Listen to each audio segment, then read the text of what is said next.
it's crazy, but it's You're watching Channel Z, the world's leading zombie apocalypse channel, broadcasting live from Studio Z. Makes me act the way I do.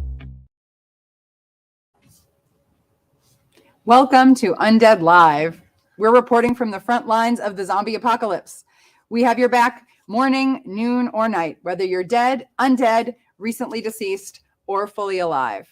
I'm your host, Athena Activist. And I'm Dave Lundberg Kenrick. Thanks for joining us. Yeah. Today we're going to be talking about how we build a perfect post-apocalypse. We've been dealing with some pretty apocalyptic situations here at Studio Z. We're trying to, now that we've, I think, managed to secure the premises again, we're thinking, well, how can we now move forward and build a future, right. a post-apocalyptic future? We're looking to the future either with radical hope or morbid curiosity. So both of which we've talked about. Both of those approaches can potentially help us to deal with challenging future in a way that lets us have some imagination at the table and maybe even have a little fun. I hope. And we've got some great guests, right? We have some amazing guests today. We'll be talking with Andrew Maynard and Mizilikazi Kone, with Peter Todd, with Geoffrey Miller, with Erika Hanson, with Erika O'Neill. We have two Erikas. So many Erikas. And Lee Kronk, and then Baba Brinkman. I mean, this is a chock full show. Yeah, this is. Should we get right into it? I think we should get right into it. So our first guest today is Andrew Maynard. Andrew is a scientist, author, communicator, and a thought leader in the emerging technologies and the future. He's a professor in the School for the Future of Innovation and Society at ASU, and he also has a really exciting initiative that he is launching here at ASU, which I hope he's going to tell us about. Oh, Andrew, cool. welcome. On in, Andrew. Andrew, thank you for joining us here today. It's great to be here. So, Andrew, Yes. the future, how do we think about and deal with the future? Oh, I have no idea. I think I also just need. The big thing about the future is nobody knows what the future is going to be like. So we can't predict it. All we can do is have a rough idea of which direction it might go in, and then desperately try and steer it away from where we don't want it to be. And of course, that's what a lot of people do when they think about the future. Yeah. Well, and right now you're working on this whole new initiative to try to help us have conversations about the future and what it means to be human as we're looking at, this changing landscape of science and technology and culture. So yeah, and so one of the really interesting things here is, after saying you can't predict the future, one thing that I'm pretty sure is going to happen is the future is going to be radically different from the past. And I say that because we're hitting a number of different tipping points in multiple dimensions. So that, to me, raises some really interesting questions about sort of what will it mean to be human in a future which is technologically totally different to anything we've experienced before. It's going to deeply affect who we are, how we see ourselves, even what we can do. But I should also say, yes, I'm really obsessed with this idea of what it will mean to be a human maybe 100 years from now. But really, it's just a question that opens up conversations about the future more generally, because there's going to be more than just individuals sort of thinking about who am I in a technologically advanced future. There's going to be a whole society there. So this opens the door to thinking about what's it going to be like? What do we want? What do we not want? Wow. Yeah. And so you mentioned that there are these tipping points. Yes. What are the tipping points that we're starting to approach or encounter? Yeah. So there are two or three really big ones. Obviously, the big one is climate change, but actually, I think it's bigger than that. So what we're seeing in the world now is we're seeing a world which is so tightly coupled between what we do as a species and how it affects the world we live in, that we're almost in this, I was going to say a death spiral. It's not a death spiral. It could actually go the other way. But everything we do has got a profound impact on our environment. So climate change is just one example of that. But there are many, many other things. And what fascinates me, and this is just one of a number of tipping points, is in the past, you go back sort of, 1,000 years, years, we could do stupid stuff in the world as a species, but we were small and the world was big, so the world just absorbed that stupidness and we could get on with the next experiment. But now the world is small and we're big, so we do something stupid and we just can't roll time back. We have to deal with the consequences. So that's one big tipping point. So if you're going to be stupid, you should be small, is what you're saying. Well, no. Well, maybe. Or yes. maybe we should just be smart and big. Maybe we should just not be stupid, or find the people that are going to be stupid and put them somewhere where it's actually not going to cause any harm. But another big thing is just the rate of technological change. And something that blows my mind is, for the first time in human history, we actually have agency over our biology through manipulating DNA, through the physical stuff around us by manipulating atoms, and through cyberspace, this sort of whole domain that we've actually created as a species. We can manipulate that as well. So we're actually more the masters of our own destiny now than we've ever been in human history. So that's another big tipping point.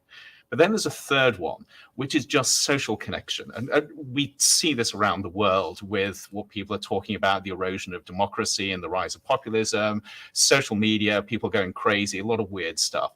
We have never been so connected as a species, and we have never been so dysfunctional as a species. So that's another thing that's coming up.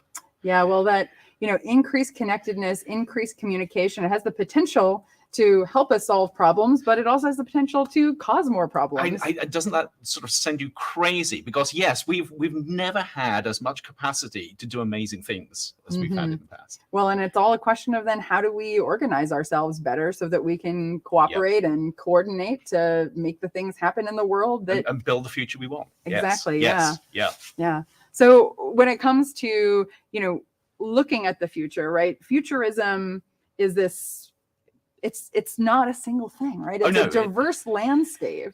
So how do we start to even, think about, like, how do you choose what kind of futurist you are? What kind of futurist could you be? You sort of open the menu and you say, I'm going to be a sort of a number 3 futurist. What is a futurist? That's a really good question. So there is actually this job, if you like, job description of a futurist. And companies actually employ futurists. You can get a degree in being a futurist, really? Not from ASU, but from other places. But typically these are people that look around about 10 years out. And they look at emerging trends in technology, in the economy, and in society. And they help organizations make really smart decisions so that they're prepared to sort of ride that wave of the future. So that's what many sort of career futurists do. But then you've got people that think way beyond that. So I'm not sure I would call myself a futurist, but I'm somebody who is really interested in the future and really interested in thinking about what happens 30, 50, 100 years on. So there's that flavor of futurist. And typically I get very excited about technology and have to rein myself in. Then you have the people who are the future critics that look at sort of where the future is going and say, everything is bad. We've got, actually, they don't say that.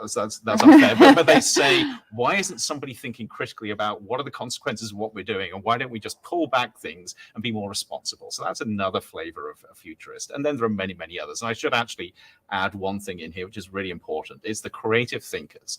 So the writers, the artists, the folks in the humanities who are just thinking amazing, creative, sort of audacious things about the future, all of which inspires us to think differently about where we're going. So I would put those in the futurist category as well. Yeah.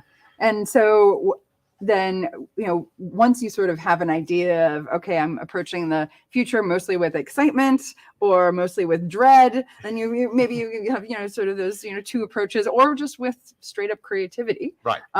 Then you have to start thinking about, well, how am I going to think about the future in relation to where we are now? How am I going to value the future in relation to the present? That's exactly right. And that gets really complex. So one of the things I argue with the work we do around the future of being human is we use this idea of what it might be, what it might mean to be human in 100 years as a prompt to think about how we actually sort of do things in the here and now. And in the here and now, that affects everything from what are our core values, what do we think is important? How do we make tough decisions between different pathways forwards when we know where things might go? So it's very much centered in the present. Yeah. We have some questions from the audience here. Diana Fleischman is asking, are there any technologies you think should stop developing now until we have more time to think about ethical implications? Oh, that's a really good question. I'm not sure there are, but I'm saying that very pragmatically because people will be people. We have this sort of creativity, I would say sort of stupid, audacious creativity gene, which means that if we can do something, we will. So it's actually, even though I think there are technologies out there that people would love to stop, I don't think we can. But what we can do is we can think about how to channel them. That said, there's a whole list of technologies that people would say we shouldn't go there. So you've got things like autonomous lethal weapons, sort of putting an AI brain into a drone with a gun or a rocket. There are quite a lot of people out there that say that's a really bad idea. I've seen a movie about that, and it didn't end well. It did not. Well, multiple movies actually did not end well there.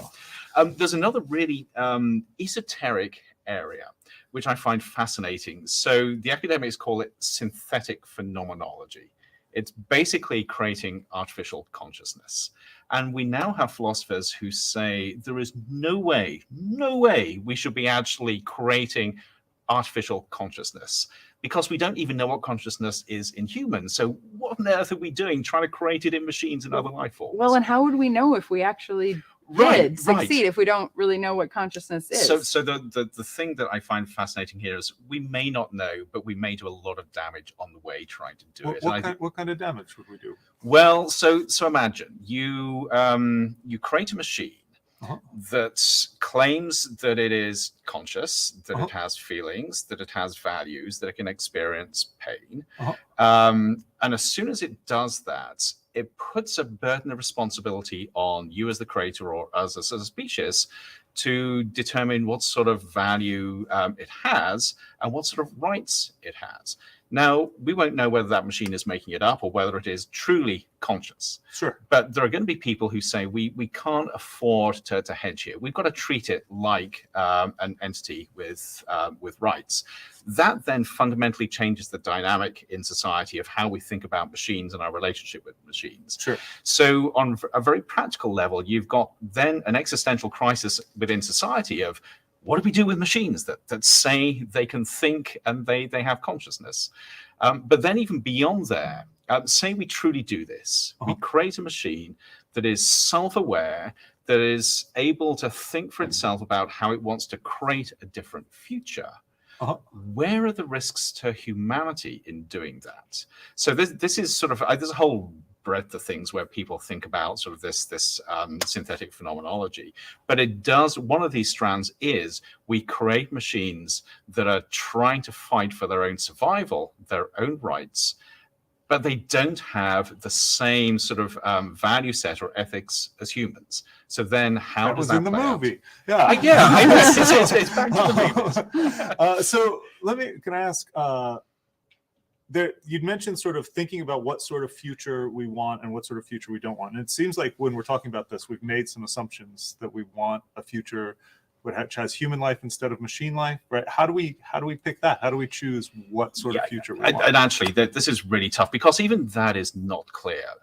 You can make a strong argument for a future that does include very diverse forms of life, not just human life. And you can actually make an argument that would suggest that it's going to be far richer than the society we have at the moment. The trouble is, we're living in a world of nearly 8 billion people. How do you come to consensus? At the end, well, everything points to the fact that we can't. We're a sort of really weird, complex society. But there are some things that we can do to make things sort of easier rather than harder. One of those is helping people understand how to reach compromise for the greater good within society. So moving away from a philosophy that says me, mine, I come first, to a philosophy that says we're going to try and work together as a community. Sometimes each of us are going to have to compromise on what we want for everybody else. So that's one thing I think which is really important. The second thing is a certain degree of, you might call it future literacy, an understanding that everything we do has resonating impacts on what happens in the future. And we don't all have to become technologists or philosophers, but at least we need to have that awareness of knowing that the things we do, the things we say, the things we support have got consequences. And we can actually play a part in creating a better future if we understand the nature of those consequences and we work with others to nudge them in certain directions. So, all right. So I'm stuck on something here, which is when we create the idea of the greater good, Yes. right?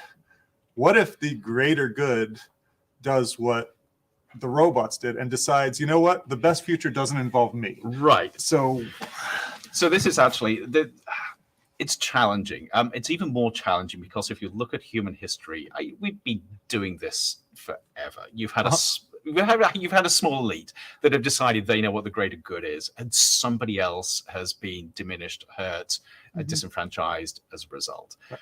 So an important part of this is actually working out how we can learn from history so we don't make the same mistakes. Yeah, when you were talking about, well, what if we gave, AI, robot, life and consciousness a say at the table? I was thinking, well, it would be nice if we just kind of gave a bunch of humans a say at the table who don't have a say at the table right now. There's right? some really important problems that we got to fix before we even get to thinking about sentient machines. Yeah. Yes. Well, and that kind of brings up, I think, a bigger issue of, are there other problems that we should be thinking about now, rather than thinking about the long term? Not that we shouldn't be thinking about the long term, but how do we balance that? How do we balance the needs of today with also thinking about, how the future is going to be impacted, the long-term future is going to be impacted by decisions that we're making now? So I think it's a yes and approach. We absolutely have to focus on the issues and challenges we face today, because if we don't, there actually won't be a tomorrow to build to. That is absolutely paramount. At the same time, I don't think we can afford to take a short-term view, simply because the complexity of this coupling between what we do and how that resonates through the future over the next sort of 100 years or so. So we've got to be mindful of that. We've got to be mindful of where we're going as well. But there's another really interesting aspect to that, and that is that the nature of human creativity and actually what gives us value in life.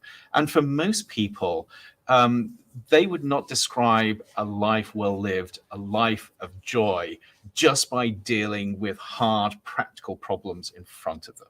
They need something to live for. They need something to excite them. And thinking about the future, and especially for some people, it's thinking about technology in the future, gives them that spark. For other people, it's something else. But I don't think we can afford to douse that spark. I absolutely agree. I mean, I think nothing weighs us down more than just kind of like being a part of the system where we're doing this, drudge work, and we can't even see what the effect is or why we're, doing this bureaucracy. Like we need something to get excited about, some vision and some space for our own creativity and our own imagination to come to the table. I think so. And once you've got that then gives you the impetus to do the hard stuff in front of you, because you know where you're going with it. Yeah. So how do you take that idea that, this excitement, the imagination, the creativity, the ability to, bring new ideas and innovate, how do you bring that to everybody? Yeah, that's a really good question. So actually, the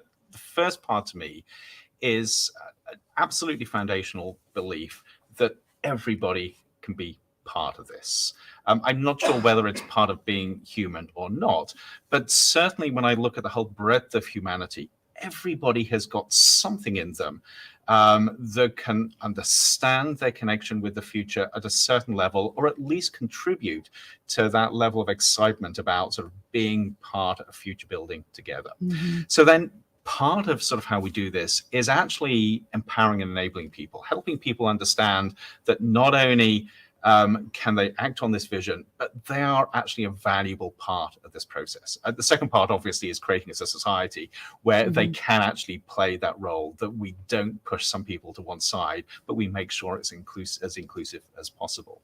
But it's interesting. I've thought a lot about this, because it's very easy for people to think about, well, maybe it's only the educated folks or the smart folks who should be part of these discussions. But in my experience, everybody has some sort of insight. And I just to sort of really push that to an extreme, because this gets into philosophical arguments about sort of, well, how about sort of young children who can't talk? How about the severely disabled? And the thing that intrigues me is almost every single person, even if they can't articulate themselves their role in this business of thinking about the future and getting excited about it, they can both stimulate others to think in certain ways, and they can inspire others to think in certain ways. So I, as an example of that, I have a good friend who had a very disabled son. He was hardly able to communicate through most of his life, and he died recently. I was privileged enough to be able to sort of remotely beam into the celebration of his life. And what struck me was the inspiration he was to so many people. So even someone like that was an incredibly potent catalyst for how we think about the future. And I think that focus, that sort of perception of how everybody can be part of this future building is incredibly important. Yeah. That's lovely. So how do we do that? How do we give everyone a voice? Well, I don't know. So this is where sort of on a bad day I get very sort of cynical and depressed about this. But I think there are ways of chipping away at it. And to me, the ways of doing it are looking at every avenue we have, whether it's formal education. So as we're putting people through the educational system, giving them this understanding, this sense of agency and excitement is really important. You know, nothing gets people more excited than like realizing that we're actually kind of in the apocalypse, and we're not gonna, Right. we're not gonna get through it if we just. We've all got to pull together. That's yes, right. There's a movie about that as well. I think. Oh yeah. but the other way is venues and sort of platforms like this. And if you look at where people form communities, where they get ideas from, where they get a sense of belonging from, those are the places that I think we can infuse this idea of we can all be part of building the future we want. And it's going to be tough, and there are going to be failures, but there's something there which is possible. That's lovely. Well, I think this might be a great time for us to expand our conversation. Yeah. Let's welcome our next guest, Mizilikazi Kone. Mizilikazi is a professor at College of the Desert. Mizilikazi, welcome to the show. Oh,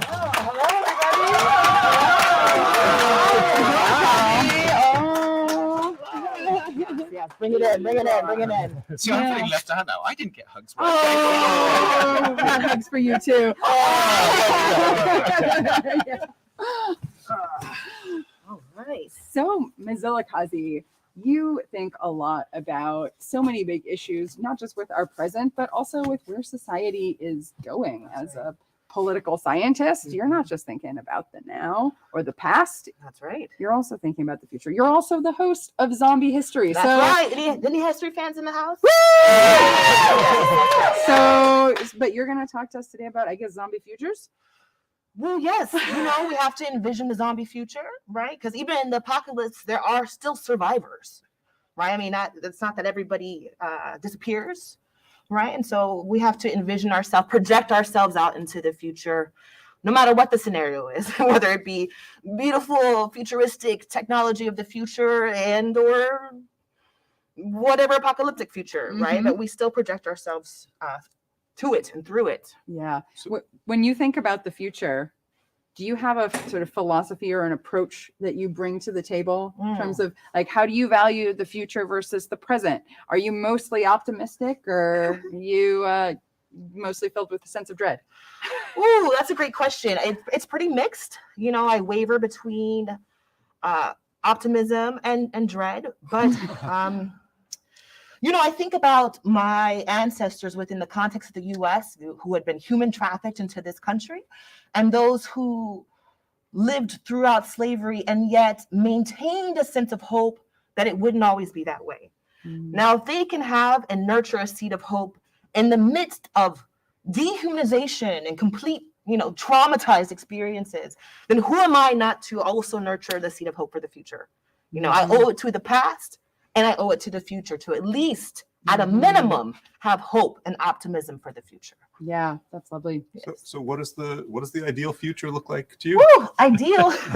It's justice oriented, right? Community based, mutual aid, real solidarity and support. One that doesn't continue to dehumanize people again and again and again.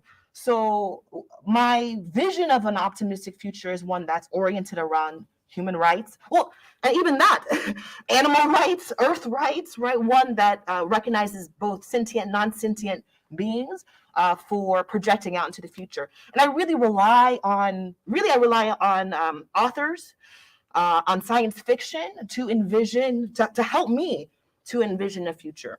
I think oftentimes people who have been marginalized, right? We are not marginalized people. We have been marginalized. The people, they're often kind of left out of the conversation, right? And so even the conversation about how we allow people the voice, people have voices. The question is, are they at the table to speak, right? So like in my position of the spaces where I have privilege and power, to open up the space for other people who are absolutely out there, who are absolutely organizing, who are really all around us, to also help to inform my vision for the future. So I rely on folks like Octavia Butler, right, to think about a future. I continue to reread books like Parable of the Sower, which, to be honest, is not the most optimistic text. However, and if you haven't read it, please. I'm halfway through, so don't spoil it.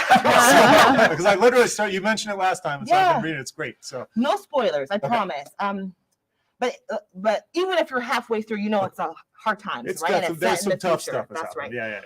But to the same point of my previous comment about my ancestors in the past maintaining hope, that book shows us that through hard times, there's still hope. Right? It's a hope-filled book. It says that on the back of the book, which has kept me going. All right, I hear there's going to be hope. So, even in the hardest of times, there's still survivors. Right.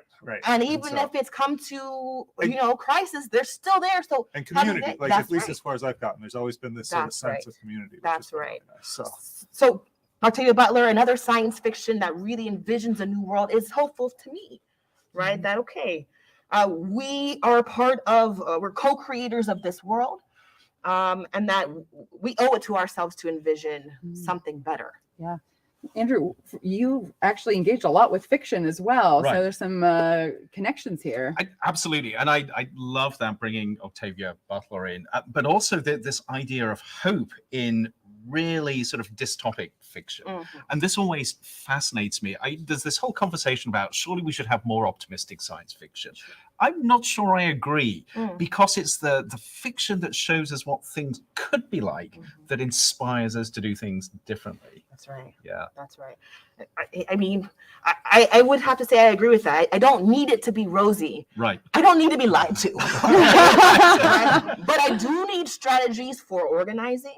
And how do we, even as times get harder, and for many people around the planet, they already are, right? We're seeing people living through massive droughts, right? There's already climate refugees, right? This is not a future topic. This is a now conversation, right? So in the midst of that, people now have to figure out, how do you maintain hope, right? I mean, we're talking about mass crisis, and look at COVID, mass death. If we become desensitized to the mass death, then when it's millions more of climate change, then what? And I find this, I teach a course that uses sci-fi movies with undergraduates.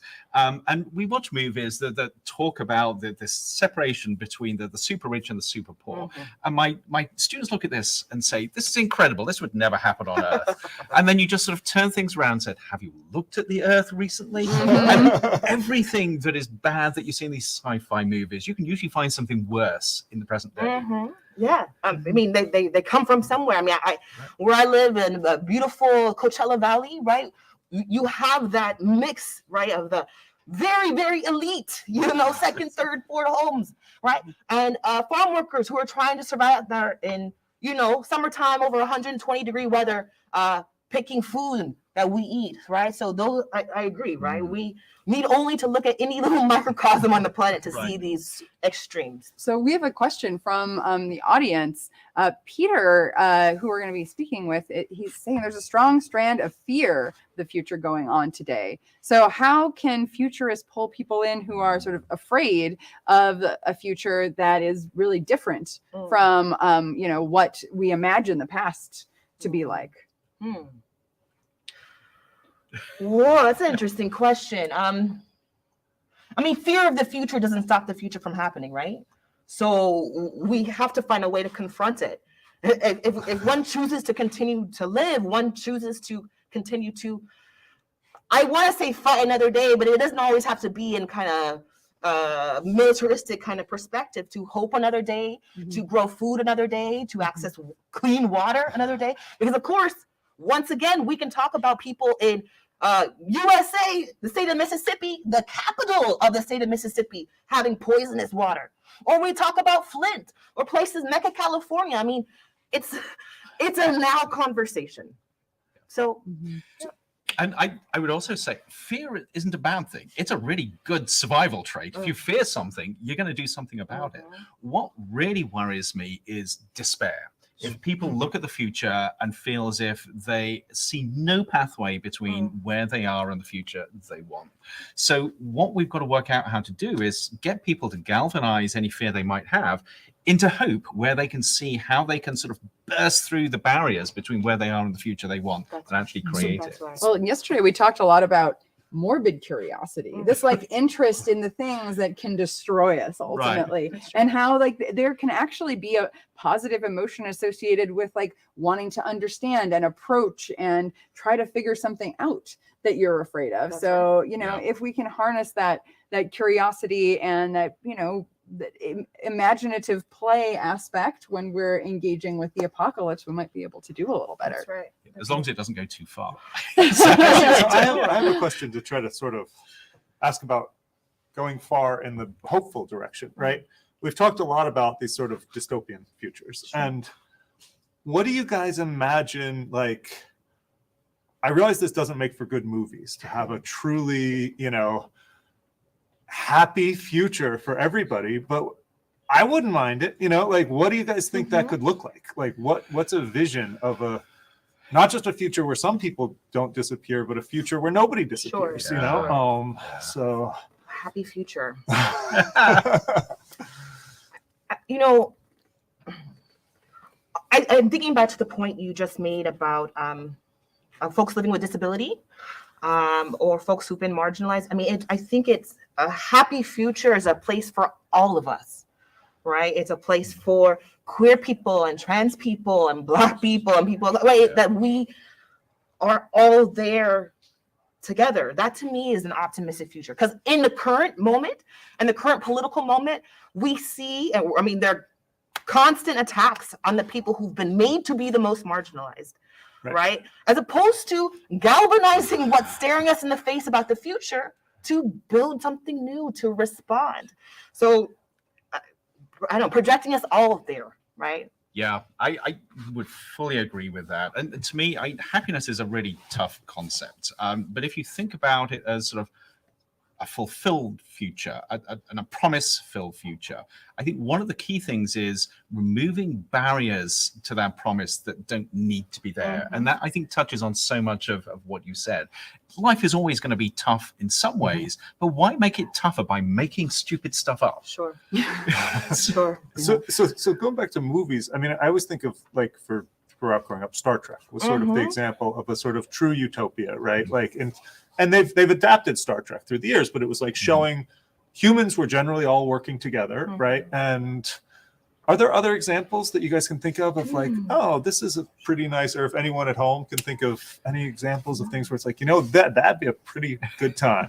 So yeah, you know, I think I got the stage fright where all the movies have flashed out of my mind. They don't tend to make movies like this, do they? But I'll tell you a series of sci-fi books, which is actually a little weird. So one of my favorite sci-fi authors is Ian M. Banks, and especially he wrote a series of space operas with this sort of post-scarcity civilization called The Culture. Okay. And the thing that drives this is it's a civilization where stuff is plentiful, energy is plentiful. So a lot of these conventional sort of tensions in society, which are driven by scarcity, have gone. And he really explores this idea of what it would be like in a future where you can be who you want to be, you can do the things you want to do. And it's really sort of enlightening and positive and hopeful in that sense. But the really weird thing about his writing is he always has to throw in tension. So there's always sort of a clash between this culture and other societies that want the scarcity because they want the power that comes from Oh, it. interesting. And so tell me the name of that book again. So it's a whole series of books. The writer is Ian M. Banks. And actually the series starts with a book called Consider Phlebas. F-L-E-B-U-S. Yes, All right. Consider I'll check it out Phlebas. after Yes. I finish. Sure. Yes. Well, I think it's time to open up our conversation a little bit more broadly. We've been having amazing comments in the comments, including from some of the guests who are about to come on our show. So next up, we have Peter Todd. Peter, it's great to have you here on the show with us today. Peter is the director of the Cognitive Science Program and provost professor of psychological and brain sciences at Indiana University. And he studies evolution, cognition, and behavior, and also how we think about the future and our optimism towards the future or not. Peter, it's great to have you here on the show. Great to be here. Thank you very much. I first of all want to just clarify one thing. I don't want to take credit for the great questions that Peter was asking, and so I changed my name on the chat, which I guess you can't see, to the real Peter Todd, just so that we have a distinction between the other Peter who is asking the very good questions that you've already been answering. I'll try to live up to the future where every Peter has a voice. Oh, good. We are all Peter. Excellent. So, Peter, yeah, we'd love to hear your thoughts on, how do we as humans think about the future? Where, how does that relate to optimism or not? And any other things that you want to respond to in the conversation that we've been having here. Excellent. Well, maybe I should start with some questions because these have been great ideas that Andrew and Ms. Ilikazi have been raising, and I have been thinking a bit about how to get people to be motivated to try to make changes for a better future. And we've been having some challenges with trying to do that, which I'll tell you about in a minute. But first, I want to pose my question.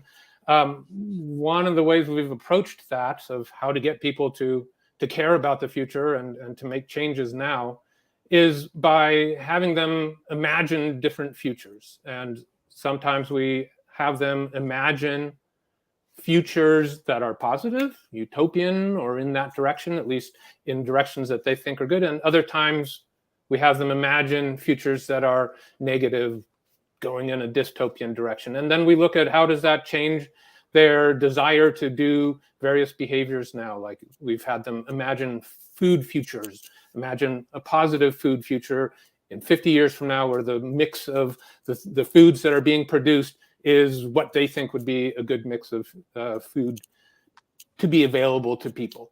And we've also asked them, think about a world 50 years from now where the food distribution is just like it is now, and remind them of the problems that leads to. And then look to see how much does that motivate them, one or the other of those two conditions, to change their behaviors. You both have been talking about, let's watch and listen to and hear other people's stories about the future. What do you think about asking individuals themselves to imagine the future versus seeing other people's ideas about the future?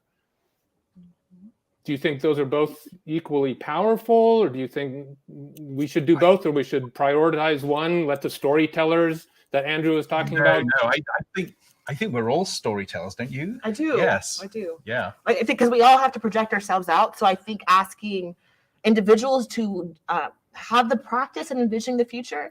I say that all the time in my classes, right? That I have my students create art in political science classes. And why? I say because we need art. We need to practice creativity to envision a new future. So I think of that as a play, actual play, so that we have the resources to envision ourselves out. Great. Very much so. And when you do that, do you have them, do you give them a direction for the future? Like imagine a positive future versus imagine a negative future? I don't. It's not typically about the future, but just the act of creating, right? To the act of them making art or creating zines or making collages or making podcasts, right? As the that is the practice of creativity that I hope that they will be able to take that to envision something else, right? I don't think, unless you're in art at the university or at the college level, I don't think there ends up being a lot of opportunities for creating something new. So I appreciate including that in social science as part of the practice of just envisioning, right, as play. I find as well with my students, it's giving them the license to actually be creative. I mean, as humans, we're incredible with what we can do with our minds and our brains and our creativity. But I find so many students in particular have been told there are certain ways of doing things, and they've been suppressed, or they've had an experience where they've tried to be creative and somebody has pushed them down. So giving them the space and the license to be able to flex that imagination and that ability to build stories and narratives is really important. Could I just real quick, anybody watching, could you just tell us what's the best future you could possibly imagine? And you could put what's the scariest future you could imagine, but really, and go as far out as you like. And leave a comment if you think of one. So yeah, great. Peter, you want to tell us a little bit more about the approaches that you've been taking to looking at how people think about the future? Yeah, absolutely. So one of the things that we've been looking at recently as part of the research group on cooperation in the apocalypse, which is out of ASU, is to look at how motivated are people to do things that will make the future hopefully be better. And we've been looking at that in terms of asking real life humans how they think about their own future and how they think about the future for all of humanity. I'll give you a short example. So we asked people to imagine a scenario, which is a sad one, that they've been diagnosed with a fatal disease. They're going to die in a year from it unless they want to try this new experimental treatment that's been developed, which has a variable chance of success. If they choose that route, then there may be some unpleasant side effects for a year, but there's a good chance of surviving at the end. And we tell them what that chance is. Sometimes it's not a good chance. If they don't choose treatment, then they will have palliative care and live comfortably for a year, and then they'll die. And so we asked them, well, if this new treatment had a 90% probability of working, would you want to take the treatment, or would you want to just have the palliative care? And most people say, yeah, I want the treatment. You ask them if it only had a 75% chance of success, yeah, I'll take the treatment. 50% chance, most people still say, yes, I'll take the treatment. When you get below 50%, then people start to say increasingly, no, I'm not going to try the treatment. I just want to have palliative care. So here's my very fancy slide. This shows you how things go from here when the chance of treatment success is very high. People say, yes, give me the treatment, and down to about 50% chance of success. They still say that, and then it goes down precipitously with lower chances of success. Okay, so that's for saving yourself. Then we ask them, well, we ask different people and also them at different points in time, the version that is about saving humanity. And we frame it again in terms of there's a disease that is striking humanity and is very bad without some kind of special treatment that we are trying to develop. Everybody will be dead in a year. What we can do is try hard to develop this treatment. It's going to take a lot of sacrifice on the part of humanity, or we can say, oh, well, and just give up and party for a year, and then after that, everybody's dead. But in the meantime, we can open up, all the wine vaults and cheese caves, and everybody can live happily for a while. So we tell people, okay, if there's a 90% chance of that treatment working, would you want to do it? Yes, people want to do that. 50% chance, mostly yes. And we go down, and what do you think happens? I asked myself and I asked my friends, so if there was a 10% chance of this treatment succeeding in saving humanity, would you want to do it? Yes, yes, yes, of course. A 1% chance? Yeah, absolutely. When we ask other people who aren't my friends, the exact same curve.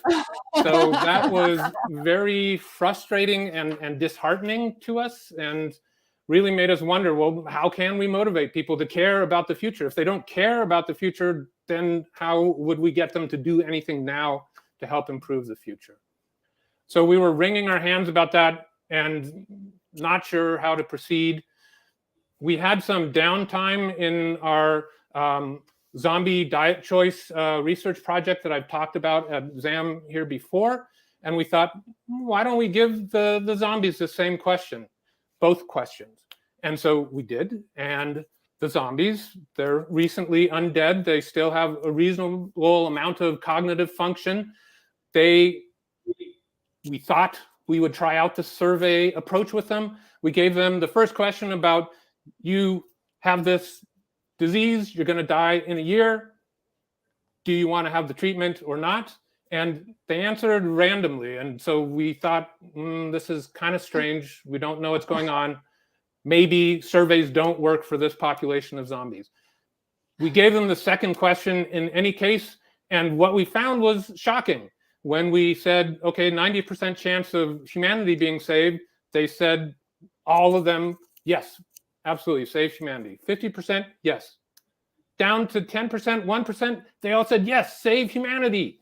And so we were looking at what's going on here, and we figured out that in the case of saving themselves, they say, I'm already dead. This disease is not going to harm me. It doesn't matter if I have the treatment or not, and that's why they answered randomly.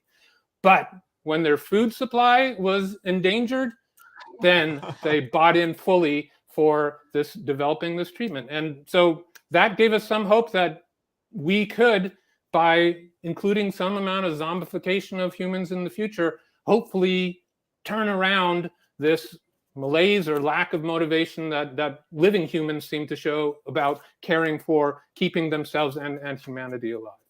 So that's where our research currently stands. We're looking how to make the next step in applying that knowledge and trying to help us living humans to fight for the future as well. Well, that's really, really inspiring, Peter. Thank you. I mean, who would have thought that zombies care more about us than we care about ourselves? It was shocking to us too. Absolutely. You've got to ask the question about humane farming, though. I mean, just how humane would this future humanity be? It would be human farming, actually. That's it. Exactly. Thank you, Peter. Yeah, this is really interesting. So, yeah. And I think it's going to be a lead to Geoffrey's ideas about how zombification can help us in the future as well, and in terms of our long-term outlook. And so he and I have been chatting about this, and I was very happy to see that we could provide some empirical results that help support the kinds of things he's been thinking about too. cool. Oh, yeah, go ahead. No, I was going to say, actually, one thing that comes out of this that I find really fascinating when we think about the future is what's most important, living or a life well lived? Because the two are very different, and the motivations behind them are very different. Mm-hmm. So actually, the question I was going to have was a little different, which was, is there anything that I could do that would have anywhere close to a 1% chance of improving the future? Like just you personally, or I could even join a group. You know, that's. Are there things that we as a collective could do that would have a 1%, a 10%, a 50% chance of really improving the future? Voting. So why bother?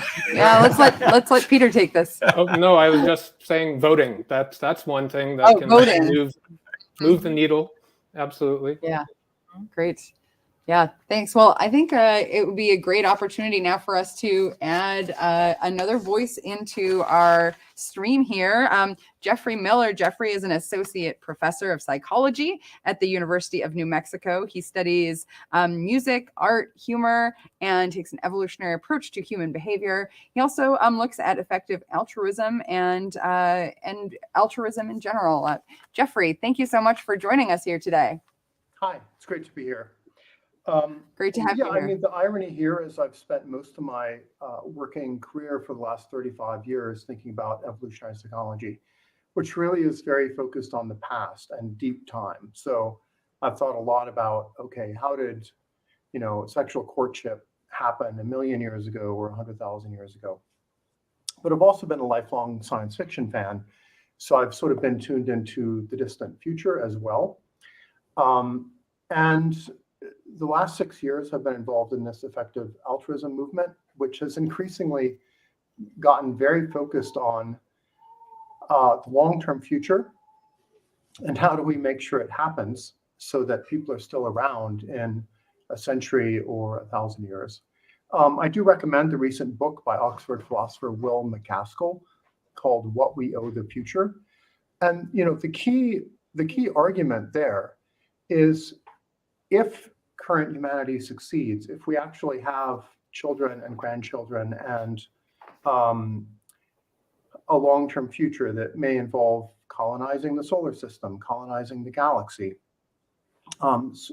spreading human sentience throughout the universe that we can reach, then the number of future beings, humans, post-humans, AIs, whatever form they take, the number of future beings will vastly outnumber the current 8 billion people on the planet, just as the current people living vastly outnumber all the hunter-gatherers who've ever lived.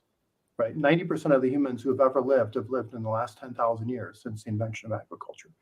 So if you can imagine a sort of potentially exponentially increasing population of people, then we are really the potential weak link in terms of potentially imposing catastrophic risks, not just on ourselves, but on our entire future. So that's what the Will MacAskill book is about, the long-term future. And recently, I've been getting more and more interested in artificial intelligence and how to create future advanced AI systems that are consistent with human interests. This is called the AI alignment problem. How do you create AI systems that are aligned with human values rather than disaligned, which could be like a Terminator type scenario where they just kill us all, or it could be a scenario where advanced AI systems kind of zombify us. For example, they might be able to create such compelling, individually customized consumer entertainment, right? Like exactly the video game for us as an individual that will be maximally addictive, right? Or maximally addictive porn or maximally addictive shopping experiences or whatever. So as soon as you get consumer capitalism plus marketing plus AI that can understand our preferences in a very automated way at scale, you potentially get a culture that feels kind of aligned with our interests, that's extremely rewarding in the short term, but that might end up being extremely contrary to our long-term interests. And I actually wrote an essay back in 2006 about the Fermi paradox, right? Which is, where are all the aliens? If it's relatively easy for life to evolve on many different planets, if it's not that hard for intelligent life to evolve given life, if intelligent life often, produces technological civilizations, we should be seeing signs of technological civilizations all throughout the universe. There are many, many ways that astrobiologists could detect these signals. And yet we have nothing. We have no signs of extraterrestrial intelligence. So my hypothesis was that one of the existential risks, or one of the great filters that could keep technological intelligence from surviving, would basically be it invents ways of entertaining itself and feeding itself sort of fake cues of success, right? Fake cues of status, fake cues of reproductive success, fake cues of prestige, that they kind of create a matrix that sucks them in and that makes it so they kind of forget to colonize the galaxy and they gradually kind of just go extinct because they're so entertained by the AIs that they invent. in essence.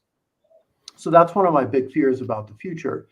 It's not so much a kind of Terminator type scenario where the AI turns against us in a violent way, but rather where the AIs gradually become so creative and so addictive and so entertaining that we have very little resistance to being kind of zombified by them. So to wrap all that up, I think basically we're in an arms race where the AI alignment researchers are trying to figure out, how do we zombify the AI so they work for us rather than vice versa? But the AIs that we invent will have strong commercial incentives, right, from Google and Tesla and Meta and so forth, to zombify us as consumers. And so that's the kind of future path I see. I echo very strongly Andrew's recommendation. Everybody should read the E&M Banks culture novels if they really want to understand, what's a future that would be worth fighting for? What would actually be inspiring? Kind of a white mirror that gives optimism as compared to the black mirrors that are all kind of, here's all the stuff that could go wrong with technology. So that's all I have to say for the moment, but happy to deal with any questions that have popped up. Thank you, Geoffrey. So I have a question, and this is one of my big concerns with effective altruism, right? Is when I hear this, I feel like you're describing the Matrix future versus another future that it's in my mind. I'm like, man, that sure sounds like the future where we've got the one idea of the greater good that's probably created by people, and it's essentially, instead of just us working for the AIs, we're working for the AIs that are working for a very select few. So how do we avoid that? Yeah, I think this is really, really difficult because AI research now is not dominated by governments or academic labs. It's dominated by extremely large, powerful corporations, and they're planning to deploy AI in their own commercial interests in terms of products and services that are highly centralized, that rely on data mining, that extract vast amounts of data from our digital activities every day that we have no control over, right? And that are being milked to figure out, what do we really want? What are our values? What are our preferences? How can they manipulate our political outrage circuits to get us to behave in certain ways? And so I worry a lot about the centralization of AI. I'm working on an essay now that predicts there will probably be in the next 10 or 20 years some applications of near-term AI that actually become so outrageous and morally offensive to people that there might actually be a pretty strong anti-AI backlash as a kind of social movement. I think that could happen on the political right. It could happen on the left. It could happen with libertarians. It could happen in China. Personally, I think it would not be a bad thing if we just kind of hit the pause button on AI for a while, just a little while, like a century or 1,000 years. On the evolutionary timescale, that's not a very long pause. But I think the stakes are so high that it's worth really thinking hard about, do we want to sort of unleash this this demon that we're summoning, as Elon Musk put it.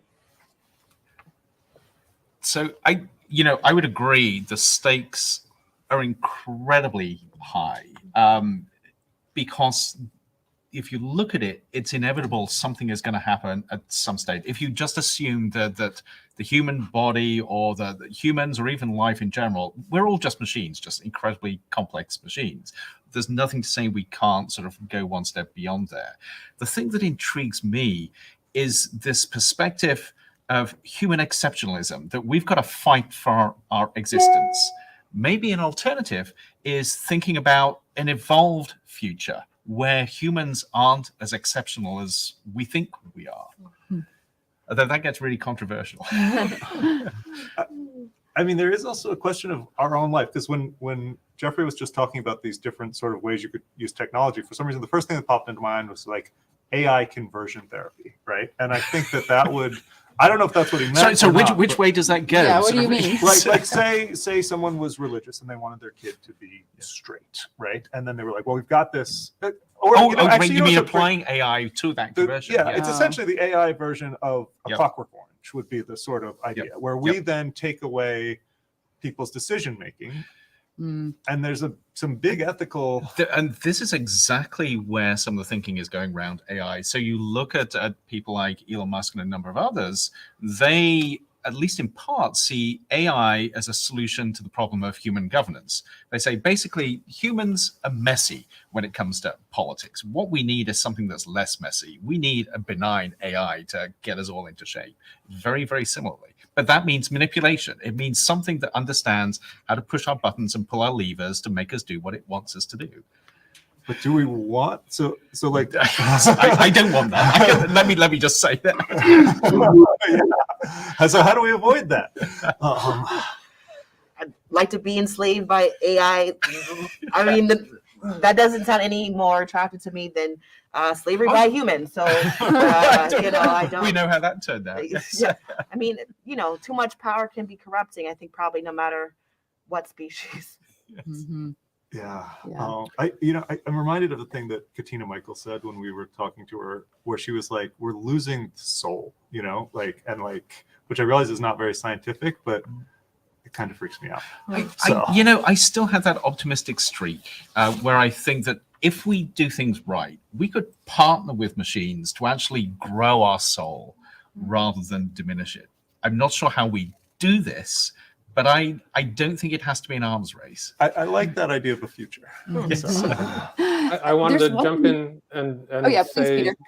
also, I like this perspective too that Andrew just raised about having humans and AIs helping each other.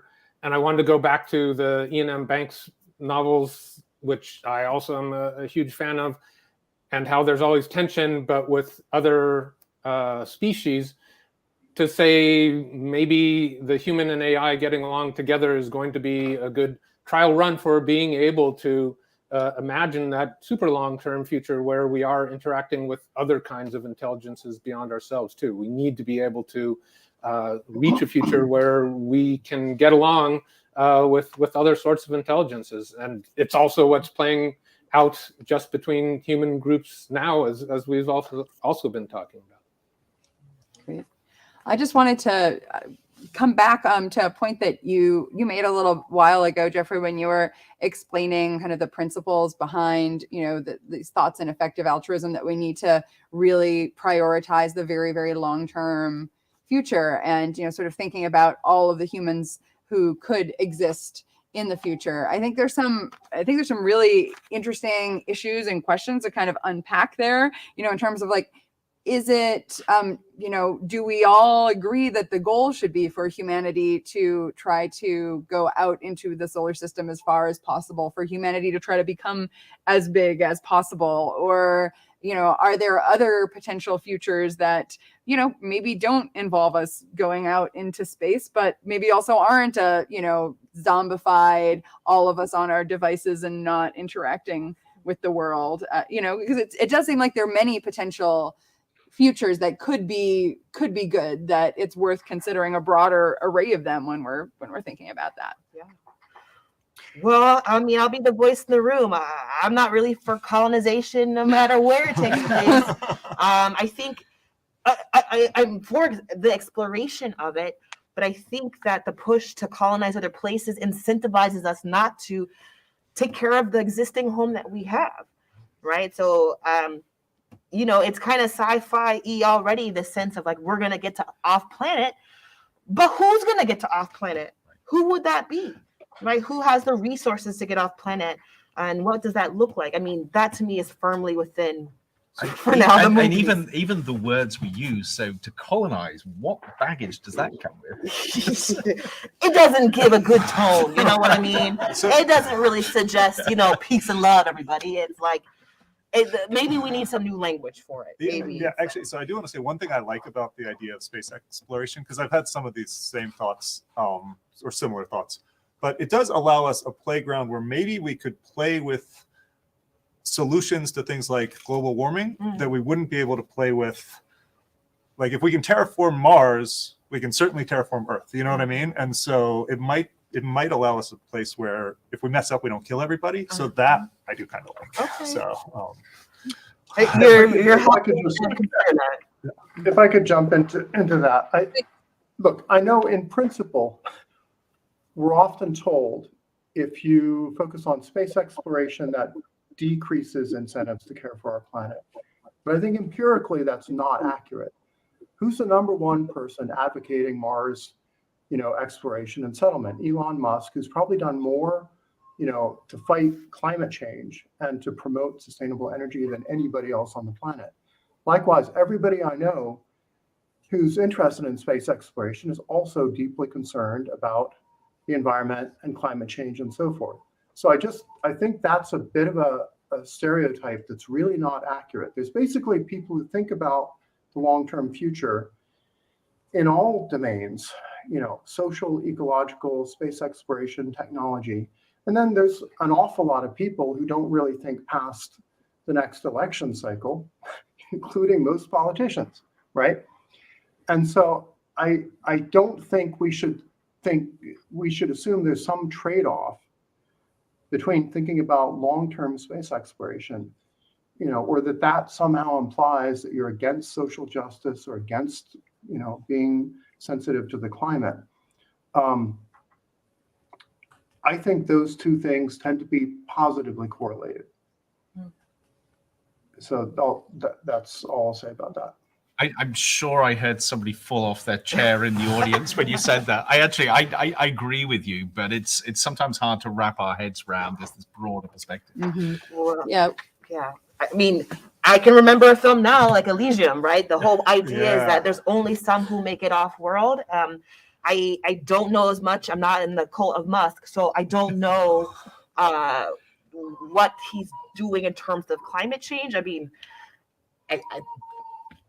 I've got some other critiques about how he got his money and how, right? But, I could be open to the possibility, but what life on Earth has shown me is that those who have the most resources aren't really thinking about everybody. I mean, from what I see, and I know what I know, and I know, this little part of it. Well, maybe we can kind of return to this question of, how can we value the present and the people who are here now and the situation that we have here on our planet, and be thinking about the future, hold those together and see that relationship between them, right? Because it really, will be no future if we don't handle the present in a good way. I firmly believe that you can think about more than one thing at one time. It is not to suggest that it has to be, one focus, but that, in fact, you must be able to hold these multiple views simultaneously for our current and future survival. Absolutely. I'm just gonna, you guys keep talking. There's a little bug here. I'm gonna gently take it out this time. Right? That shows care for all beings. No. But you realize that if you did the models, that little action is going to resonate through history. And I'm afraid 1 billion people have just died. You should have thought about that. It was in the future. It was a cute bug. So, look. So before we move on to our second segment, I want to give everybody a chance to offer some final thoughts. Geoffrey, do you want to start and offer us some last thoughts about the future, how we think about it, how we value it, what we can do in a positive way as we move forward? I guess I'm in a peculiar situation of, I have a 26-year-old daughter, and I think back to how much has changed since she was born. I also have an 8-month-old daughter, and I kind of extrapolate, okay, when my current daughter, who's a baby, is 26, that'll be about the year 2050. What will that future look like? I think anybody who's a parent or a grandparent or really thinks hard about the future, it's almost like parental neglect not to educate yourself about all the sort of highly predictable upcoming technological developments that will affect the lives of your kids and grandkids. So I think this is something that we all have a stake in. And I think it's worth taking a lot more seriously and not getting caught up in the sort of everyday politics of like Twitter and Facebook and social media, which really neglect the long-term future. So take a step back from that and think, wow, what are the lives of humans really going to be like in 20, 50, 100, 1,000 years? Great. Thank you so much, Geoffrey. Thanks so much for being with us today. The real Peter Todd, how about you? What thoughts do you have for us? Well, I think that Dave's small act of kindness towards a bug just now, actually, that could be the kind of thing to help contribute 1% increase chance in all our survival if we actually broaden our perspective, not just thinking about, oh, what is technology going to do? What are humans going to do? But how can we care also for the rest of life on this planet? And so having that broader perspective should help us to also think more broadly about each other and about things in the future. And just to keep in mind that zombies care about our futures too, right? Exactly. Yeah. Thank you so much, Peter Todd, for joining us. Appreciate My you pleasure. being Thank here you. with us. Yeah. Ms. Olikazi, how about you? Well, what comes to mind, and I think it's Howard Zinn who says that another world is possible. And I think by maintaining that sense, that is at least what I will rely on as my little seed of hope, to do what I can to, don't get me wrong, I have a lot of pessimism about it, but I know I try to stay committed to those who've come before, those who are here now, and the future that, one way or another is inevitable. So another world's possible, people, Thank you, Ms. Olikazi. Andrew? I think the world would be a better place with more kindness, curiosity, and humility. I think that those would be game changers. At the same time, I would say we've got to hold two things in our heads. One is the future is going to be driven by technology, and it is going to be fundamentally different to the past. And everybody has got to learn how to be part of thriving in that. At the same time, we live in a world that is on multiple precipices. So you just look at food distribution, for instance. It is incredibly hard to wrap our heads around the fact that we are literally months away from disaster globally. And it's just that we keep on sort of edging on with the current systems. But we're on precipices of disaster. So yes, we've got to think about the future, but we've also got to work out how to get through the next few months and years as well as speeches. Absolutely. Well, Andrew, thank you so much for sharing your brains with us. Ms. Olikazi, thank you for sharing your brains with us too. Really appreciate having you here with us on the show. It's been a pleasure. Thank you so much. I'm going to get my hug now. Yeah, absolutely. All right. Well, this is great. Yes. Thanks so much. It's great to meet you. Thank you. Thank you very much. Yes. All right. Well, Dave, I think you know what we have coming up next. Uh-oh. The Erika's show. Oh, the Erika show. Oh, Yes. okay, great. I was like, I had no idea. So our- I can't predict the future. So It's in the run of show. I've heard the future is unwritten. So So we're gonna be talking to two Erikas next. Our first Erika is Erika Hanson. Erika is a weaver, a digital artist, an associate professor in the School of Art at ASU. Erika, welcome to Undead Live. Hi. How are you? How are you? Hi. Thanks for having me. Thank you so much for being here. So we've been talking about the future. I've heard it's been an amazing conversation that I just don't even know what to follow up with after that. It's like so many big brains on the stage. Well, so tell us a little bit about how you approach your work. So you're a weaver. How does that relate to, your approach to life?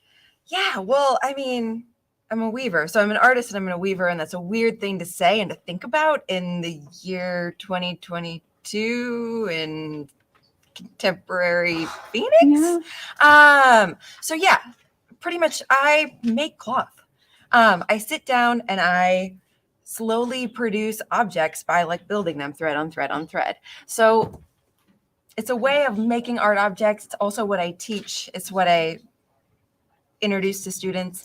And it's also sort of a way of time travel is the way I think about it, as sort of a way to sort of move out of contemporary time. So like, what does it mean to sit down and slowly make a piece of cloth that like is producing no function to my body in terms of like, I'm not making clothes, I'm not making something that will like relate to the sort of traditional utility of what we think of when we think about making cloth. Wait, what do you do with the cloth once you made it? Display it as art. Art objects. Oh, okay. Like okay. absurdist So- art objects sometimes. I've made flags, unfunctional rugs, things that exist in gallery spaces, things that exist as art objects. So thinking about like, what does it mean for them to become art objects? So like questionings of function in terms of like, what do we need to exist in our daily life? Can an art object be that functional object? Like, what does it mean to sort of move back and forth between these sort of questions of function and... So is an unfunctional rug different from a functional rug? I don't know. It's a good question. It's just like, okay, so you've decided for the greater good, this rug is not going to be sent to do the rug job. Yeah, Okay, it's so- going to go sit in this place or like be put into a gallery space where it's like we have expectations about how do we interact with objects in those spaces. So you're probably not going to go walk on that rug, even though you could walk on that rug. So there's that back and forth between. Oh, interesting. Yeah. So tell us more about how making these weavings is like time travel. Well, how often do we like stop and experience different temporalities in our daily lives? So like, I don't know, but everybody else, but I find myself like increasingly existing in like phone time and computer time and sort of like the immediacy of like understanding that I can have anything I want relatively quickly and sort of like the way that we can like go and access information, whatever. If you're going to sit down and try and make a piece of cloth through weaving, it's going to take a long time. And understanding you only get these like small bits of information that slowly build upon. And it may be hours, weeks, months until you get an idea of what that whole picture is. So there's a jump, there's a difference. I think a lot about like geologic time and like how I will never understand that, like the massiveness of deep time, but like these sort of slow acts. There is a way that it seems like when I do things like that, like a project at home, especially if it's a project that maybe I'm like, oh, this is gonna be a little tedious or a little unpleasant, I do sort of get zombified by it in a way that does make time move, where it's like suddenly I'm like, oh, I'm a third of the way, oh, I'm done, you know, Right. like, and it's like, oh, a whole day went by. You and get to like, go be it's- in like different time. You're in like Yeah. whatever time that activity is, you're engaging with that activity's time or sort of like that. it is a wild phenomenon. Yeah. You know? Well, so how can we then think about, you know, as we're trying to build a future together, how can we be in that more like present time of building something larger and not just scrolling on our phones? I'd say participate in activities like that, like things that you have to use your hands with. Like find the thing that like seems like it brings some sort of interest to you. Like thinking about weaving and textiles, like I'm teaching a class right now where I have a studio full of 15 floor looms and I have students at ASU from across the university sitting there and learning how to weave. And it's wild to watch them like sort of step outside of what the rest of their academic life looks like, or even remembering like how to sort of like tie different knots or different bows, or having that realization that this process is like how their clothes are made, or this was like a deeply important thing. So even just like finding those things that seem like they may be of interest. Wonderful. And I mean, those practical skills like weaving could certainly come in handy in certain kinds of apocalypses. Yeah, these understanding of materials and material histories and how to construct things, you never know when you're going to have to like make a net. Yeah. So what are your thoughts about where we're sort of going with the future, and where do you want us to go in the future? It's your ideal future. I want a future with more care in it, Mm-hmm. more collaborative care Yeah. in terms of like, how do we interact with other humans, other beings, other entities, everything that shares our space with us? How do we get there? What are some practical things that we could do to move in that direction? Oh, that's a huge question. Be nice to one another. I love that. Yes. Be nice Like, to it's one so- another. I don't like I've noticed these little like signs at like schools oftentimes that just say be kind on them. Mhm. It's like, good job to show the students that. Yeah, absolutely. I agree with being nice. Like But I do have a question, because I'm thinking about this in terms of, you were just saying you start weaving something and you're like, and I was thinking, oh, it's always the starting that's tough, and you think, I want this whole blanket, right? What is the big blanket version of being nice, where it's like, you know what, we might not like, no, like, of the future, like, where it's like, you know, maybe we got to be knitting for a little while, or weaving for a little while to see ourselves get a quarter of the way there. You know what I mean? Like, what is the big, what do you guys think? How do we make a big rug all together? Maybe it'll be non-functional at first, but at some point we might need to put it on the ground. I don't know. What do you guys think? Like, the idea of like person to person, like interaction and those like every daily activities, like, is there possibility in that sort of like slow linkage of care and of just like day-to-day interaction? I mean, I think, I think one theme that keeps coming up is giving everyone a voice, right? And I think that when we're looking at weaving technology, like, we're now at a point where we've got things like comments, and we've got things like, you know, social media, and thinking about, I think we could say, all right, we want a future where we literally have some sort of cyber blanket that allows everybody to have a true voice, a bigger voice than they have now. And then I don't exactly know how to get there, but I think that's as far as I got. Now I'm passing it back to you guys. Well, I mean, I think that, you know, being kind and caring for one another, especially in times of need, is a really important building block that we can actually, you know, we can scale that up if we, you know, bring some science to the table. Actually, you know, a little bit later in the show, we'll talk to Lee Kronk, who I think will have some things to say about that. So we should definitely circle back to that conversation. I guess, like, kind of jumping off of that, thinking about like, what does it mean to like educate artists and like how to build empathy and like send these other humans out into the world to try and like be doing that. Yeah. I have one more question before we bring somebody on. In terms of actual physical weaving, are there good ways that we can use that to build community? You know, are there good ways people can get together and do that? And weave together? Yeah. I'm sure there are lots of ways. I mean, there are like, there's so many histories of weaving across the globe in time. And like, one thing that comes to mind is sort of like, there's like so many loom technologies, right? So like loom technologies now, they still require humans, and they like deeply require humans to set them up. But once they're going, they're machine running. Okay. But if we think about something like a backstrap loom that requires like the most skill from the human, because it is using the human body as sort of like the main thing. So if we know what a loom is, essentially anything that facilitates the weaving of cloth. So holding tension under the warp and then allowing the weft to pass back and forth from it. So current looms, a lot of run by machines. Backstrap looms run by human bodies. So they are still in play, but they're some of the earliest looms that were out there, and it allows sort of like the body to weight the warp against a tree or something like that. But there are other sort of situations where they can be weighted against two bodies. So to think about like how two people can come and weave something together. So like, how can you cooperate and collaborate through the creation of a piece of cloth? And how can systems like that be expanded and thought of as tools and models for thinking beyond tools and models for the production of cloth? Well, we should start there. How hard is it to get our hands on a I have a whole bunch in my studio. All right. Excellent. It's an exercise we do where it's like, how do you set up a collaborative backstrap loom that involves two people? So you have to communicate, you have to talk, you work together to build a thing, you meet in the center. That sounds so fun.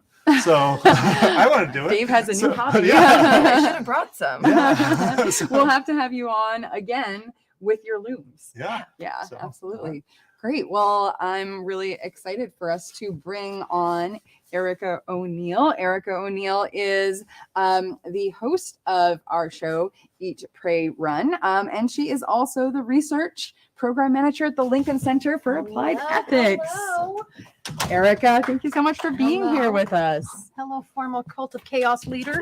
I thought we were cults merged. Our cults have merged now. Yes, That's why I so- said former. Hello, We I are guess now you're chaos my and co-leader, compassion. right? Because I'm like sort of a member of the cult that you co-run. With Pam. it's pretty like distributed hierarchy in my cult. It's not something where anyone's taking the figurehead. So I think you guys are going to Caring, have to mutual tell aid, Erika communication. what's going on here. We, So we at the beginning of the week, we're both trying to start our different cults. Erika's did really well. I ended up passing Yes. mine on, Within 24 hours, abdicated leadership.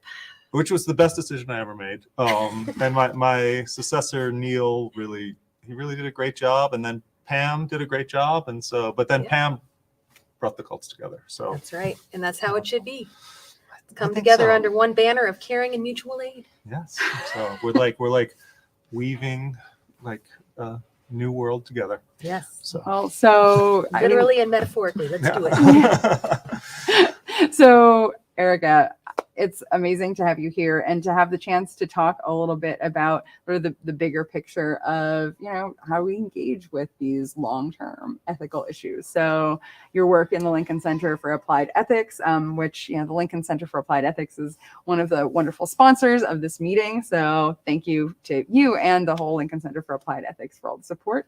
And so tell us, with the Lincoln Center for Applied Ethics and with, just your general thinking about the future, because you're one of those smart people who thinks about the future. Where do you think we are? Where are we going? Where do you think we should be going? What should we be thinking about as we're going? All of the things. All right. So previously you were talking about what are some concrete things that I can do to impact the future for the better.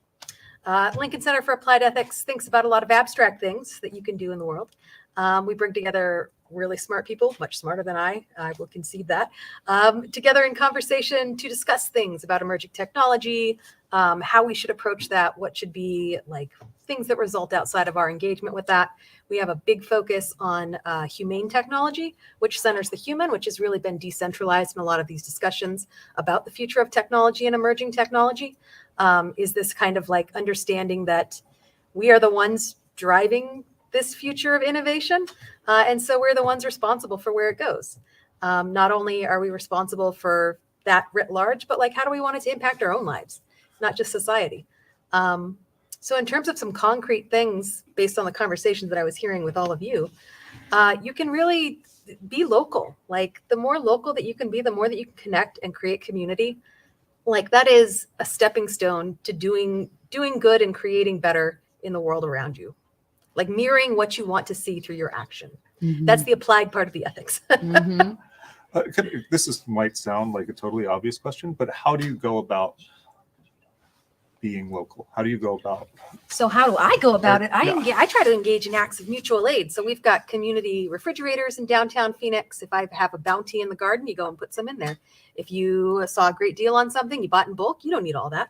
Go and put some in there for others. It's this active reciprocal kind of caring where you're offering things up because you know in the future it'll come back to you. How do you find these sorts of groups?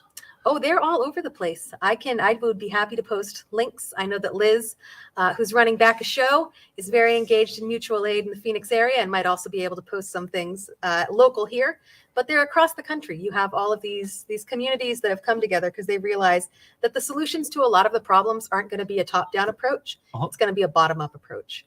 And so if you can create like that base and that foundation among the folks that are around you, it not only increases your quality of life, but it increases the quality of life for everyone kind of in that surrounding area. Great. I think this would actually be a great time for us to bring Lee Cronk into the conversation, and we can all talk. So Lee Cronk is a professor of anthropology at Rutgers University, and he is the co-director of the Human Generosity Project and the Cooperation Science Network. Lee, welcome to the show. Hi, thanks for having me. Great to have you here, Lee. Yeah, it's an honor to be here. It's been super interesting. Yeah, so what are your thoughts from listening to the conversation so far? Well, I have a lot, actually. I mean, in general, as far as the future goes, I'm guardedly optimistic. I feel like it's very easy to be pessimistic in the short run. If you imagine reading a newspaper, if you read the newspaper every day like I do, it's mostly negative, and so it's easy to see the negativity day after day after day. But if you were sort of a Rip Van Winkle character, and instead of going to bed for one night and reading the paper in the morning, you went to bed and got up 10 years later, or 20 or 30 or 50 or 100 years later, or 500 years later, and read the newspaper about the past time you were sleeping, there would definitely be some negative things in there, but I think you'd be overwhelmed by the number of positive things. And I think if you sort of project that positive trajectory into the future, then there's a reason to be guardedly optimistic about the future. I was struck with something somebody said. I was reminded of a quote from a Barack Obama speech from 2016. He was speaking at a Gates Foundation event. I have it on my screen over here. That's why I'm looking aside. He said that whenever he has a chance to talk to young people, he likes to point out that, I'll just read the quote, that by just about every measure, America is better and the world is better than it was 50 years ago, 30 years ago, or even 10 years ago. So I like to think just we face enormous problems. We have faced enormous problems throughout our existence, but we've made it through. And maybe we can do it again. Maybe we can continue to make it through and live on into a positive, optimistic future that's worth living. One that is inclusive and that is good for all concerned, not just for some elite. Again, guardedly optimistic about that sort of thing.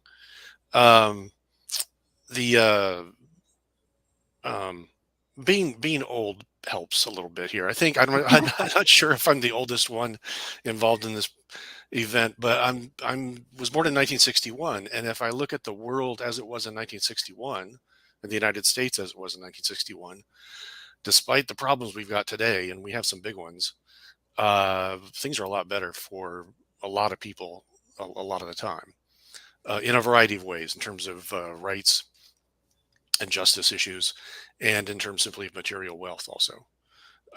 So guardedly optimistic. In terms of the question Dave raised earlier was, what could we do that could improve the future? What can we think of something that we could do that would make the future better? And Peter suggested voting. That's a great idea. I've been pushing for the past few years, as Athena knows, I've been pushing the idea that one way we can make the future better is to teach people about cooperation, because we don't do that right now. We actually do have a body of theory and practice regarding why cooperation happens sometimes, why it doesn't happen other times, what makes it easier, what makes it more difficult. That's all been figured out pretty well at this point. And it is possible to package it into educational materials and work it into curricula and teach it just like you would basic skills like reading, writing, arithmetic. But apart from classes, a class that I teach at Rutgers University, and I think Athena teaches a class similar at Arizona State, outside of those very small contexts, this isn't being done. But if we had people out there who kind of got it, who had been trained in cooperation science, and then they would have a common vocabulary, a common set of concepts with which to approach the future and help make it a more cooperative and more equitable and happy future. So there's a few thoughts. Beyond that, I was reminded just a second ago when Eric O'Neill was talking about the community refrigerators. I think that's fantastic, because just as a real thing in today's world, it's great. But it also is so great because it's sort of replicating the original human cooperative innovation. So that from millions of years ago, we don't know exactly when, but at some point a few million years ago, we split from chimps and bonobos, our closest non-human relatives. And chimps and bonobos share a little bit of food, but not very much. If you're a chimp or a bonobo and you've been weaned, then you're mostly on your own for getting your food. And humans at some point came up with a brilliant idea of changing that, so that everybody who was able to forage would go out and forage, and they'd eat as they went to keep themselves going. Got to take care of yourself first, or you're useless to others. But they also gathered up whatever surplus they could gather up and brought that back to camp, and to feed those who were unable to forage or those who tried to forage but were unsuccessful. So that created all kinds of innovations in the human lineage, more birth spacing, so they had more kids. So now we got 8 billion some people. Alloparenting, taking care of other people's kids back at the home camp. And specialization. So some people could specialize in getting different kinds of food, and that increased the quality of the food that was available to people, to our ancestors. So that's what we refer to as risk pooling through need-based transfers. You pool the risk of not having food by sharing foods with those who are in need, and you don't expect anything in return except that if you're in need, you'd like it if other folks would share what they have with you. That was, we're all very impressed with our ancestors' ability to tame fire, control fire, or to make stone tools, those things that show up in the archaeological record. But I'm most impressed with our ancestors' social innovation of central place food sharing, of saying, let's all go out and try, and then we share food with those who are unlucky back at camp. Why is that a good idea? Because we're going to need those people in the future. You help those in need. Not necessarily, there may be empathy involved, but there doesn't need to be. You help those in need because you're going to need them in the future, because you're going to be the one who's sick or injured or unable to forage at some point in the future. So yeah, the idea of a central place refrigerator, where you take your surplus from your garden or surplus from your shopping and contribute it to the common pool, is a brilliant idea, and it's a recreation of a very ancient human adaptation, which I think was brilliant both on Erika's part today and also brilliant on the part of our ancestors millions of years ago. Yeah, that's an interesting idea, Andrea. So those are my thoughts so far. I think. Yeah, Lee, if I can, yeah, sure, please. If I can pose a question to you. So, Erika O'Neill was talking about, the ways that, as we kind of start to build these connections, that's a step that can have, the building those local connections, it can eventually have these larger scale effects. Yep. And so, when it comes to need-based transfers, how is it that, building local networks can actually help us manage risk on a larger scale? Well, that's a great question. It's essential to build local networks. I mean, you and I have studied small scale communities around the world who have these local, but often pretty, when you think about it, pretty large regional networks of mutual aid and risk pooling. I think building those is a great idea. Scaling them up can be difficult, not impossible, but difficult. Just because of logistical concerns. But these days we have technology that can help us overcome logistical issues. So communication technology and transportation technology. So for instance, there's folks based in Louisiana and adjacent states who are now referred to as the Cajun Navy. It was a name given to them by journalists. After Katrina, there were people who knew how to use boats, and they would use their knowledge and their boats to go rescue people, not organized by any central authority, but just as a kind act of mutual aid. They had the expertise, they had the equipment, they did it. And they've since expanded their field of operation to places like Nebraska and North Carolina, places quite far away. And they're able to do that because we have the transportation technology that allows them to get their boats where they're needed. And we have communication technology that allows them to know that there is a need.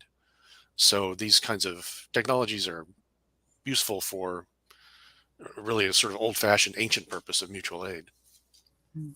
So then how do we move towards a future that includes more mutual aid, more helping, more cooperation? Right. So you mentioned these practical issues of teaching cooperation. Is education the most important piece of this? Is it the most important piece? I think it's an important piece. It's the piece that I've been pushing. And so it's my favorite. Is it the most important one? That's tough to say. But I do think that the world would be a better place if people realized that they didn't just have to say, oh, we couldn't cooperate, or, well, it's great that you cooperated. I don't know how that happened, but you did it. We know why cooperation happens sometimes and why it doesn't happen other times. You can pick it apart and you can figure out the obstacles and the opportunities to it. And if more people were aware of that in all walks of life, I think that, I'm optimistic the world would be a better place and that we would have more cooperation and off in the future. I'm imagining a future. People were talking earlier about people living in space. And I think that's inevitable, that people will be living in space. I think we're seeing the beginnings of commercialization of space. I think in the beginning, it's not going to be any kind of utopian thing. I think it might be pretty rough, actually. Things like asteroid mining and so on will be happening. And I think in that context, those folks are going to need to know this stuff. They're going to need to know about need-based transfers and risk pooling through need-based transfers, because there's nobody else out there to help them. They're going to have to help each other. And this has been going on among humans, again, from the get-go, but especially among communities that are isolated, where there's no one else to help but your neighbors, whether those neighbors are, the next farm over, or the next ranch over, or the next space station over. There's nobody else there to help. So if they're in need, they help each other without expectation of repayment, just the expectation that they will be helped also if they are unfortunately in need in the future. We've seen this, you and I, Athena, did a study of mutual aid among ranchers in Arizona, New Mexico, where we found this pattern. They help each other when needs arise unexpectedly due to illness or an injury, say. They help each other without an expectation of any repayment, except if they get injured or sick at some point in the future. So I think the future is a place for more knowledge about cooperation and a place for implementation of this need-based transfer idea, mutual aid without the expectation of a tit-for-tat reciprocity necessarily. So this is actually not a question. It was just a thought I was having as you were telling me this.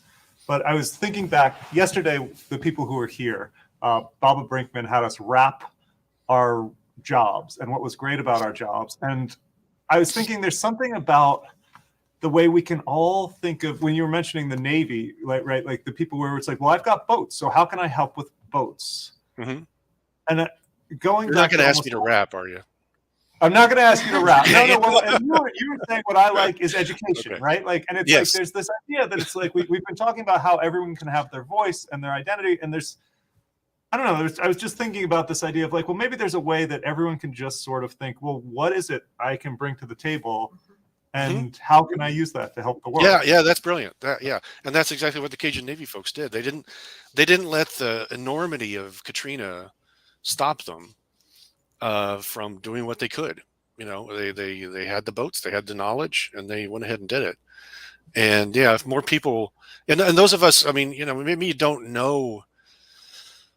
This sort of ties into the effective altruism theme earlier in the show. Perhaps you don't know how to do those things, but you know how to make money. Well, okay, make money and give it to folks who know how to do those things, and cooperate in that way. That's sort of a little bit of a philosophy behind effective altruism, and that's another source of optimism for me, I guess, is that people are thinking in those terms. So in adding to like the conversation about mutual aid and effective altruism, there's also like moving towards a more circular economy as a way of making sure that you don't have this sort of endless resource kind of mindset of you're just accumulating things. You're not only like reducing, reusing, and recycling, like we were all taught the little mantra of around the 90s, but you're also like repurposing and making sure that the things that you're using can get their full life's use. Making sure that you're using the skills available to you in a way that makes sense to do that and to help others around you. I always think about this too when I'm trying to like clean out my closet or like my house. It could be like, oh yeah, I could hang on to this stuff, or I could give it to somebody who needs it. And then I also wouldn't have so much stuff that I don't need. So I think there are a lot of ways that it can actually, help us live lives that are maybe simpler and more meaningful, because we're not just hanging on to stuff that we don't need, but other people might. For the stuff that you do have, learn to repair it. Like the right to repair movement is huge and it's amazing and it's all online and you don't even have to leave your computer to learn how to repair something like a blender. Like you don't need to go buy a new blender. You can repair it. You can order the parts. You can talk to people online who, if that's not publicly available as knowledge for how to do this, they've hacked their way into it. And so, I mean, you've got really big name places like John Deere that are being really proprietary with their software. And you have a huge movement in this right to repair around farmers, making sure that they have access to the sort of technical like specificity and manuals and computer knowledge that they would need in order to repair the things that they're using in their everyday livelihood. Like that's huge. Yeah, and that makes me think about sort of the idea of like how things are made and how so many of the systems that like bring things into being that we're not aware of these days. So like the idea of repairing them doesn't even come to mind because like the production of the thing is so opaque that it's just like a wall that's there. So if we can figure out ways to make these systems more transparent, it then allows people to have the agency to think that, oh, that was made somehow. I can participate in that. And there's this planned obsolescence to the creation of so many things where they're meant to be tossed. They're meant to be just not repurposed, not repaired. Just you get rid of the last version and you get the newest one. Mm-hmm. Well, there's already a lot of, helping even built into what you were just saying. Like if you don't know how to do it, go online and you'll find out because people who have that knowledge are wanting to share it. So, I think that there's very often an sort of instinct to help that we can lose sight of when we focus too much on, humans as entities that are like trying to maximize something like selfishness. Because really when it comes down to it, we can't survive just on our own. We need to be part of a network where we're contributing and we're valued and we feel embedded. And so, if you're in a community where you feel like you're actually helping people, that's good for you on so many levels. And you're also, making your community better at the same time. And you're using the internet for good. Like cat videos are great, but you can leverage the sort of like social network that you have out there for more than just meme posting and stirring the pot politically. Yeah. Great. Well, Lee, do you have any final thoughts for us about need-based transfers and the future and how do we manage this increasingly uncertain world that we're dealing with? Cooperatively, I was thinking that's pretty vague, but again, my message today is cooperation is important. It is the future. There really is no future without maintaining cooperation and increasing it. And we have the tools and the knowledge necessary to do that. We can do it. And now, it's the hallmark of our species. In the face of vast uncertainty about the future, do you think we can still cooperate despite that uncertainty? Yeah, I think we've been doing that our entire existence as a species. Yeah. So we're adapted for the apocalypse in a way.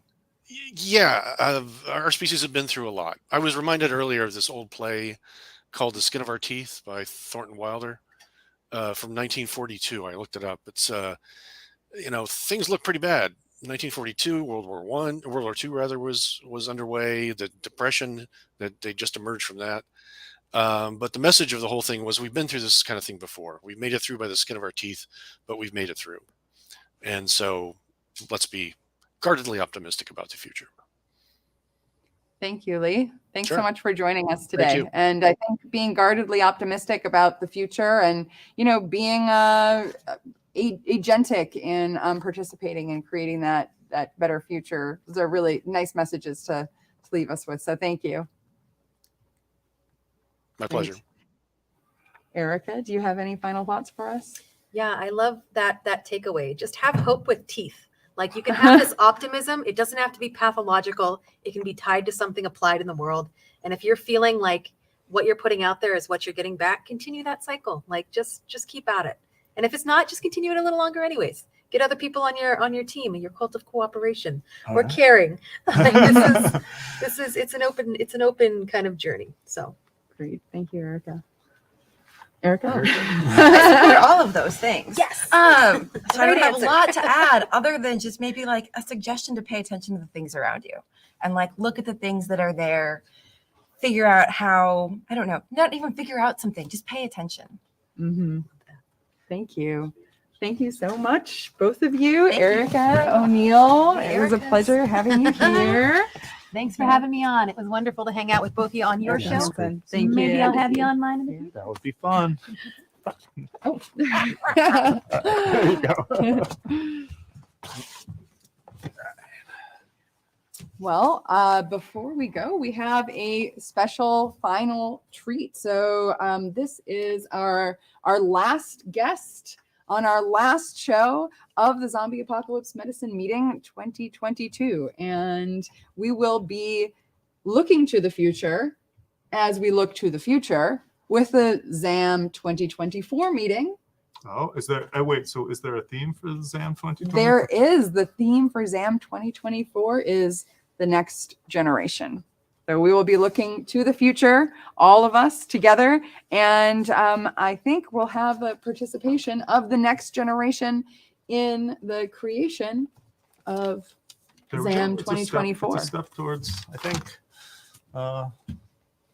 everybody Well, and singing together. absolutely. And it's been amazing being your co-host for this whole conference, but I'm so excited to see all of our students who've been involved in this whole process get even more involved in not just the production side, but also hosting shows, which will be something you will be seeing more of as we go forward with Channel Z. And also, before we have Baba on, I want to take a moment to thank all of the production team that has been helping with the show. So we have Jason, David Scott, who has been just amazing running everything behind the scenes. Jason, thank you so much for everything you've done. And Ilana Rain, who's already on the plane on her way back to LA, but she's been amazing as well. And we have had... Wait, Aaron? That's me, yep. Cameron? Are you Cameron? Matt. Matt. Oh, man. And then... Nate. Okay, so Aaron, Matt, and Nate. And there is a Cameron somewhere. So thank you all. Yeah, we've had students from the whole live stream class helping throughout this weekend and earlier in the week. So we could not have done this without all of you. So thank you all so much. And we're really excited to move towards the future all together as a diverse and interesting, multi-level, multi-layer group that we are. So, and I'm glad that your Cult of Chaos and Cult of Caring finally came together. I'm going to work on having a cult of remembering names, because I realized I've now called 2 students Cameron that are not Cameron. I think you just need to make sure you know who Cameron is. I got to find out who. Yes. So, all right. All right. Well, our final guest is Baba Brinkman. Baba, welcome back. Okay. Happy to be here. Great to have you here. Great to have you. Dave? All right. So, Baba, you have been hanging out with us all weekend. I mean, since Thursday, you've seen the conference. You have probably listened more closely than any of us to what has happened at this meeting, because you've been writing raps the whole time. I did take a lot of notes. I'd be happy to share them. I don't know if you noticed, but some of the rhyming techniques seem to be getting into your discourse as well. Just a minute ago, you were like, I'd like to thank Ilana Rain, but she's already on a plane back to LA. I was like, no.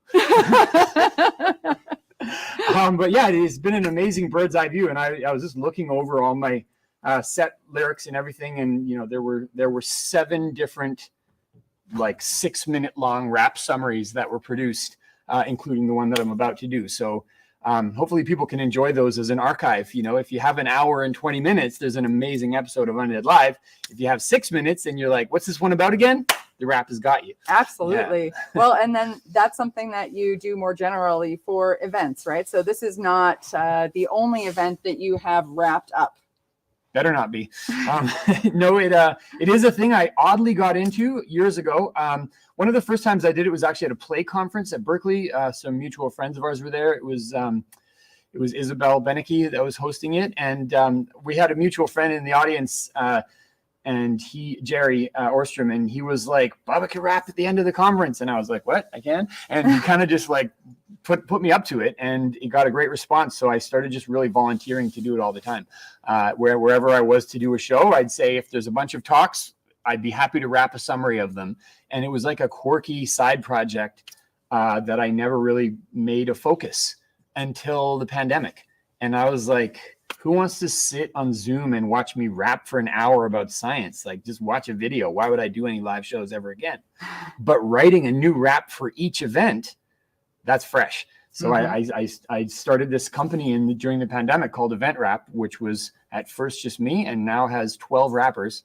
And we go to events and we rap about whatever's going down. And it's tons of fun and really challenging, intellectually stimulating, and a constant learning experience. So I love it. Awesome. Yeah. Well, you've got something for us to close us out today, huh? I got one in the chamber.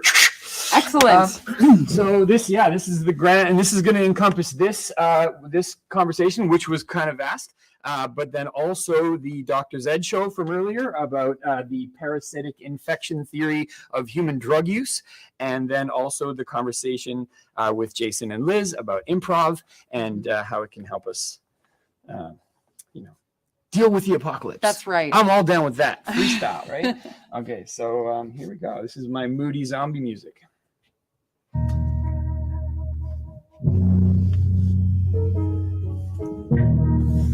Can you guys hear the zombies at the door? This is real. It's the end times. Zombies at the door. Bloodbath outside like a dull roar. Some try to fight them off with the 4-4. All I hear is zombies, don't bite me no more. Inside the fort, we got cults at war. The cult of chaos, morbid for blood sport. The cult of caring, marshalling support. Will it be reconciliation or just gore? All I hear is zombies, don't bite me no more. All I hear is zombies, don't bite me no more. The crowd. All I hear is zombies, don't bite me no more. All I hear is zombies, don't bite me no more. Are they zombies? Or are they sentient computers fighting for their rights in a Terminator future? How does a computerized brain work? What does the future hold? We need to ask Andrew Maynard. Just don't call him a futurist or he'll be furious. Andrew identifies as future curious with a lot of predictions and a lot of solutions. His number one advice for the apocalypse: don't be stupid. Don't get locked onto just one track. Think about the consequences, like Liz Grumback at the Lincoln Center for Applied Ethics.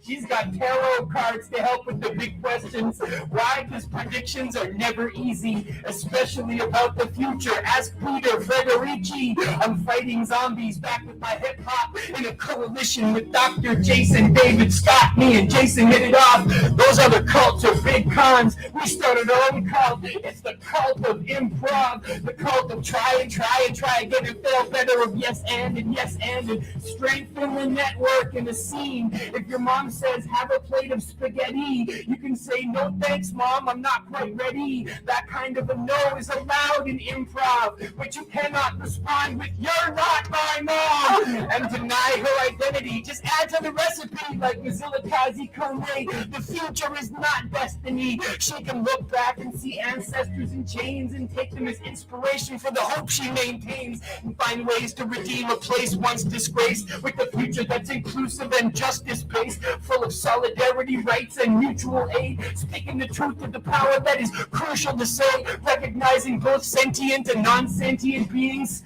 That is what she said. Non-sentient beings. I agree. You and me and Mizilikazi will originate the fight for non-sentience, unconscious robot rights in the end times with the zombies at the door, bloodbath outside. It feels like a dull roar. Some try to fight them off with the 4x4, but all I hear is zombies, don't bite me no more. Inside the fort, we got cults at war. The cult of chaos, morbid for blood sport. The cult of caring is marshalling support. So will it be reconciliation or just war?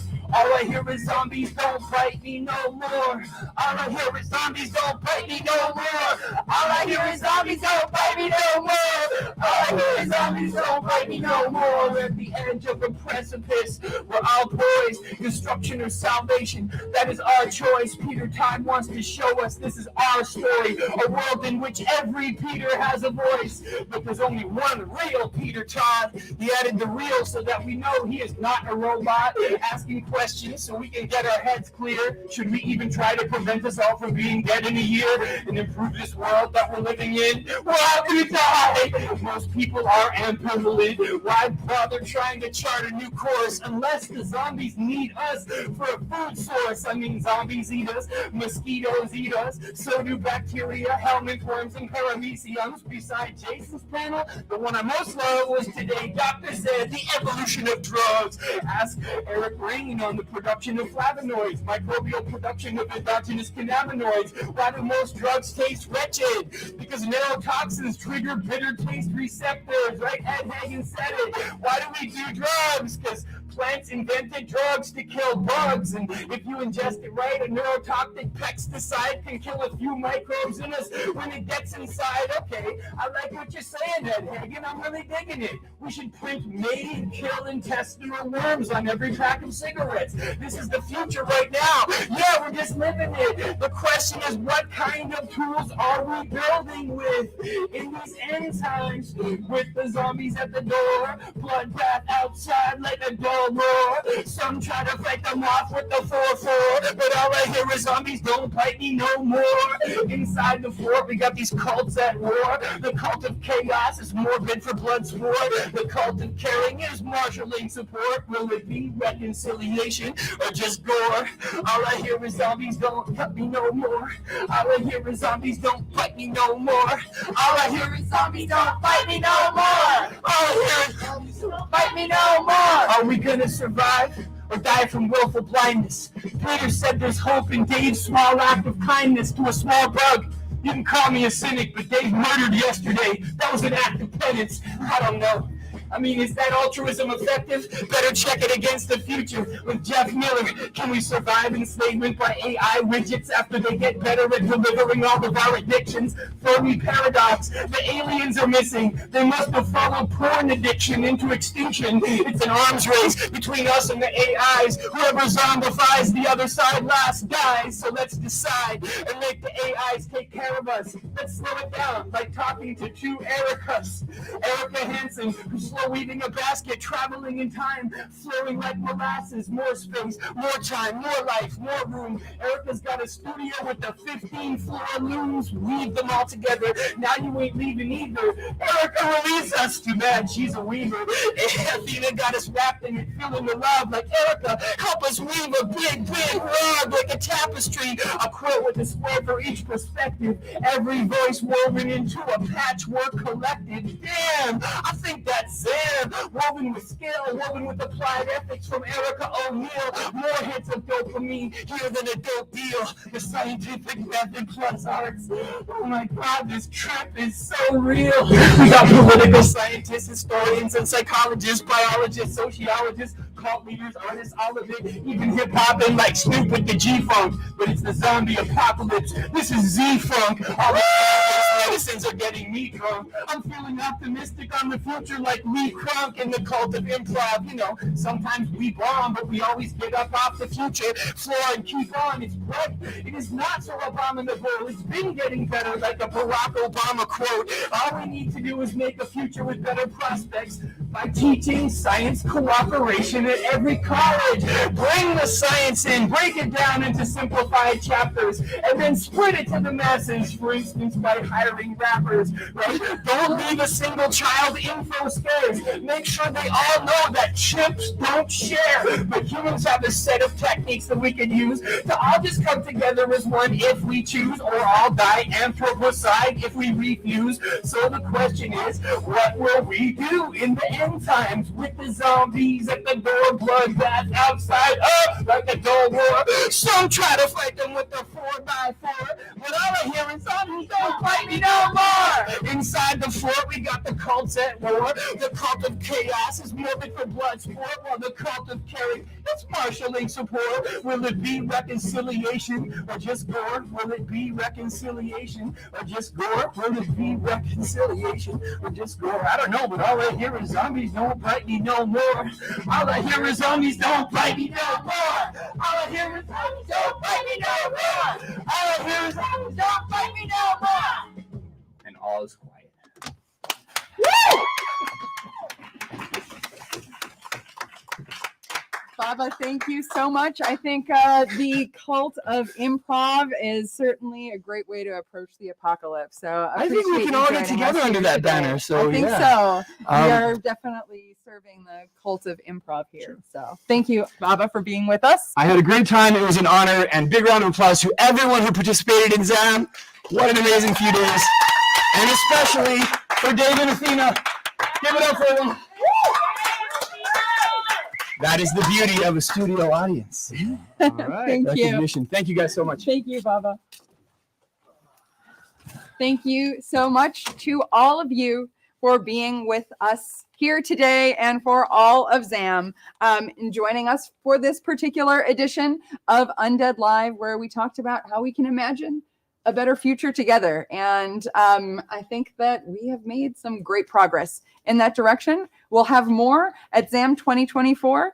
And in fact, in the lead up to ZAM 2024, we have 2 whole years to start thinking and talking about the future with our guests, with others, with everyone, maybe even the robots as well. Sounds like a plan. Great. Now, remember in the meantime that the best way to keep your brain safe in the zombie apocalypse is to share that brain. So share those brains, share with others, build your network, and we'll see you next time here on Undead Live, where we have the apocalypse covered. And if the whole world says